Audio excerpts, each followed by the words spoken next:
ഇനി നമുക്ക് ഇപ്പോൾ ഈ വീഡിയോയിൽ കണ്ട പോലെ 3D ടെക്സ്റ്റ് ഇവിടെ എങ്ങനെ ആഡ് ചെയ്യാൻ നോക്കാം.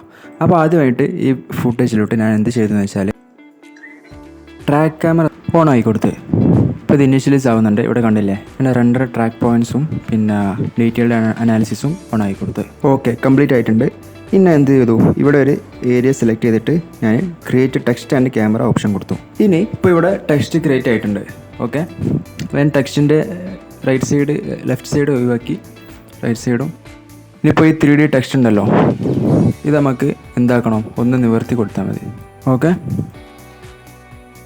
ഇനി നമുക്ക് ജസ്റ്റ് ഓഫാക്കിയിട്ട് നമുക്ക് ഈ ടെക്സ്റ്റിൻ്റെ ഒരു ഡ്യൂപ്ലിക്കേറ്റും കൂടി എടുക്കാം. ഇതെന്താണെന്ന് വെച്ചാൽ നമുക്ക് ഷാഡോ ആയിട്ട് യൂസ് ചെയ്യാനാണ്. ഓക്കെ, ഇതെന്ത് ചെയ്യുക, ഇതിൻ്റെ കളറിന് ജസ്റ്റ് ബ്ലാക്ക് ആക്കി കൊടുക്കുക. എന്നിട്ട് ഡ്രോപ്പ് ഷാഡോ ലുക്ക് വരാൻ വേണ്ടി നിങ്ങൾക്ക് ഒരുപാട് കാര്യം ചെയ്യുക. ഒന്നാമതായിട്ട് പല വഴികളുണ്ട്. അതിലൊരു വഴി എന്താ വെച്ചാൽ ഈ ഒപ്പാസിറ്റി എന്ത് ചെയ്യുക, കുറച്ച് കൊടുക്കുക. ഓക്കെ, രണ്ടാമതായിട്ട് നിങ്ങൾക്ക് എന്ത് ചെയ്യാമെന്നറിയോ, ഇതിൽ ഗോഷ്യൻ ബ്ലർ ജസ്റ്റ് ഒന്ന് ആഡ് ചെയ്ത് കൊടുക്കുക.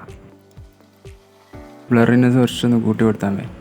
അത് കാണുന്നുണ്ടെങ്കിൽ ഇതാ കണ്ടാ, ഇപ്പോൾ ആ ഒരു സൈഡിലേക്ക് തിരിഞ്ഞിക്കൊണ്ടാണ് ഇത് കാണാത്തത്. ഓക്കെ, ഇനി വേണമെന്നുണ്ടെങ്കിൽ നിങ്ങൾക്ക് ഇതിൽ വേണമെങ്കിൽ എന്ത് ചെയ്യുക, കുറച്ച് ആനിമേഷനും കാര്യമൊക്കെ ആഡ് ചെയ്ത് കൊടുക്കാം കേട്ടോ. ഓക്കെ, അപ്പോൾ ഇത്രയേ ഉള്ളൂ കേട്ടോ. ഇപ്പോൾ ഈ ഒരു ടെക്സ്റ്റ് പോകുന്നത് കണ്ടില്ല നിങ്ങൾ.